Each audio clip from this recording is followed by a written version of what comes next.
GBS가 리뷰하는 학과 스토리. 가천대생이 직접 들려주는 다양한 학과의 생생한 학교 이야기를 들고 GBS가 찾아왔습니다. 나는 맥캠입니다. 세 번째 시간 지금 바로 시작합니다.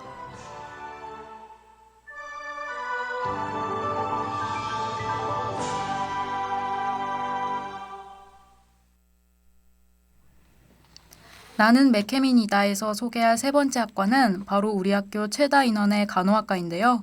오늘의 게스트 김경민 학우님을 모셨습니다. 안녕하세요. 안녕하세요. 간단한 자기소개 부탁드려요. 네, 저는 간호학과 21학번 김경민입니다. 반갑습니다. 저도 간호학과이다 보니 오늘 간호학과 선배님으로서의 경민 학우님의 이야기가 많이 기대되는데요. 많은 이야기와 꿀팁들 전달해 주실 예정인데 준비되셨나요? 네, 아는 선에서 최선을 다해보겠습니다. 네, 좋습니다. 그럼 먼저 우리 간호학과에 대해 잘 모르시는 학우분들을 위해 간호학과를 간단하게 소개해 주세요. 가천대학교 간호학과를 5글자로 표현한다면 어떻게 표현할 수 있을까요? 저는 너무 힘들어 라고 말할 수 있을 것 같아요. 너무 힘들어. 정말 직관적인 표현인데요. 이렇게 표현하신 이유가 있으신가요? 말 그대로 간호학과 4년을 압축하여 나타내는 한마디라는 생각이 들었습니다. 네, 간호학과 학우분들이라면 모두 인정할 만한 표현이네요. 그럼 경민님은 이런 간호학과에 진학하겠다고 다짐하게 된 이유나 계기가 있으셨나요? 저는 엄마, 이모가 간호로 병원에서 일을 하셔서 당연스럽게 어릴 때부터 간호학과에 관심이 생기고 그래서 진학하게 되었습니다. 그러셨구나. 정말 멋있으시네요. 가족 중 3명이 간호계에서 활동한다는 것이 서로 의지도 많이 되고 너무 좋을 것 같아요. 사실 저는 처음 시작은 비교적 쉬운 취업이 이유였던 것 같아요. 그러다가 대학에 진학하고 나서 점점 간호계로의 꿈을 구체화하게 되었거든요. 그러면서 점점 이 전공에 더 만족하게 되고 빠지게 된 것 같아요. 그렇다면 경민님이 간호학과에서 공부하고 다양한 학교 생활을 해보면서 느끼게 된 간호학과만의 장점이 있을 것 같은데요. 가천대학교 간호학과만의 장점에 대해서 소개해 주실 수 있나요? 아무래도 가천대는 자대인 길병원이 있어서 실습지와 취업에 대한 걱정이 줄어든다는 점은 간호학과를 꿈꾸는 모든 분들이라면 다들 공감하실 것 같아요. 그리고 가천대 간호학과는 한 학년에 학생 수가 많다는 점이 장점이라면 장점, 단점이라면 단점이라고 할 수 있을 것 같아요. 근데 저는 장점이라고 생각하는 게 그만큼 많은 사람들과 교류를 할 수 있는 것 같아요. 특히 동기사랑이라는 말이 있듯이 나중에 임상 나가셔도 가천대 간호학과 친구들과 만나 같이 일을 하게 되면 너무 힘이 될 것 같거든요. 그쵸. 실제로 우리 가천대학교 선배님들의 수가 굉장히 많다 보니 다양한 분야에 계시고 그러한 점이 나중에 큰 도움이 된다고 하더라고요. 제가 2주 전에 보라매 병원 실습을 나갔을 때 한 간호사분께서 여기에 가천대 출신이 굉장히 많은데 다들 너무 좋으시다고 얘기해 주셨던 게 기억이 나네요. 사실 저는 처음에 학교가 상대적으로 작다는 게 많이 아쉽게 느껴지기도 했는데 다니다 보니 교수님들도 너무 좋으시고 주변 학우분들 모두 열심히 하는 모습에 저까지 자극받으면서 더 열심히 하게 되더라고요. 학교 분위기도 역시 무시할 수 없을 것 같아요. 그리고 무엇보다 실습을 다니다 보니 저희 학교 실습복이 참 예쁘다는 생각이 들더라고요. 그래서 지금은 아주 만족하며 다니고 있습니다. 네, 맞아요. 이렇게 좋은 장점도 있다면 아무래도 처음에 말씀하셨듯이 간호학과라서 힘든 점도 당연히 있을 것 같은데요. 경민 학우님이 느끼신 간호학과만의 단점에는 어떤 게 있을까요? 모든 간호학과 학우님들이 다들 느끼시는 공부량이 많다는 점이 가장 힘든 것 같아요. 3, 4학년이 되면 실습과 병행을 하면서 이론주의 2배로 공부해야 한다는 점이 가장 단점이라고 생각합니다.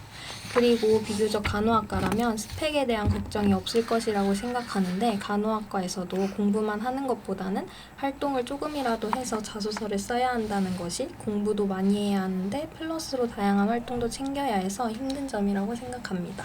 그쵸. 저도 입학 전에는 단순히 취업이 쉬울 거라 생각했는데 다녀보니 그건 또 아니더라고요. 좋은 병원으로 가고 싶을수록 챙겨야 할 게 많은 것 같아요. 그럼 이 질문을 또 안 할 수가 없을 것 같은데요. 말씀해주신 것처럼 워낙 간호학과가 방대한 과제 양이나 공부 양으로 유명하잖아요.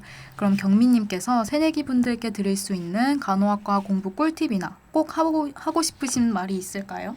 저는 공부를 잘하는 편이 아니라 각자 공부 방법을 찾으셔서 공부하는 편이 가장 좋을 것 같아요. 그리고 꼭 하고 싶은 말은 비교적 1, 2학년 때는 시간이 여유로운 편이니까 공부도 중요하지만 많은 활동을 하는 것을 추천드리고 싶어요. 저는 코로나 때문에 비대면 수업이 대부분이어서 활동도 많이 못했거든요. 그래서 이제는 많이 풀려서 기회가 많아질 것 같으니 신나게 놀면서 활동도 많이 하시면 나중에 자소서 쓸 때 도움이 많이 되실 것 같아요. 오, 정말 그런 것 같아요. 저도 1, 2학년 때 대외 활동을 많이 해보지 못해서 그게 후회되더라고요. 3, 4학년 때는 실습 일정 때문에 바빠서 다양한 활동을 못하니 꼭 1, 2학년 때 다 해보시길 추천드립니다. 또 저 같은 경우에는 2학년이 되신 후배분들께도 드리고 싶은 말이 있는데요. 간호과정 과목 공부를 소홀히 하지 않으셨으면 좋을 것 같아요. 제가 또 후회하는 일이 2학년 1학기 때 간호과정 공부를 하지 않은 거거든요.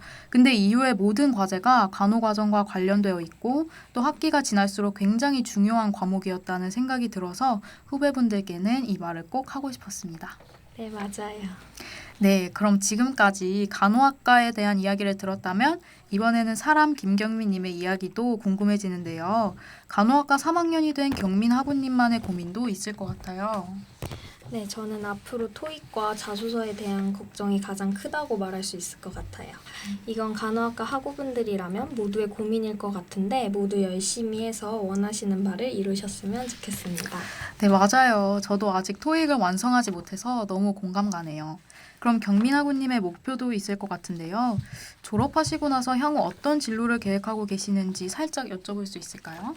저는 일단 임상에서 경력을 오래 쌓고 싶습니다. 아무래도 요즘 퇴사하는 경우가 많다 보니 임상에서 오래 버티면서 경력을 쌓는 것이 지금으로서의 계획입니다. 오, 그렇군요. 임상이 힘들다는 얘기가 많아서 두려움을 갖기 쉬운데 최대한 오래 버티는 게 목표라고 하신 것이 굉장히 멋있으시네요. 저도 항상 경민님의 꿈을 응원하도록 하겠습니다.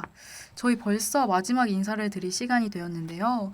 오늘 이렇게 간호학과 대표로서 함께 촬영해 주셨는데 어떠셨나요? 처음에는 보이는 라디오에 대해 걱정도 많고 떨리고 부담스러웠는데 유신님이 편하게 해주셔서 잘 마칠 수 있었던 것 같습니다. 감사합니다. 네, 저도 경민님과 함께해서 정말 즐거운 시간이었는데요. 나와주셔서 다양한 이야기 들려주신 것 다시 한번 감사드립니다. 지금까지 간호학과 김경민 학우님의 이야기였는데요. 다음에는 과연 어떤 학과가 우리를 기다리고 있을까요? 그럼 저희는 다음 주에 즐거운 이야기와 함께 다시 돌아올게요. 안녕.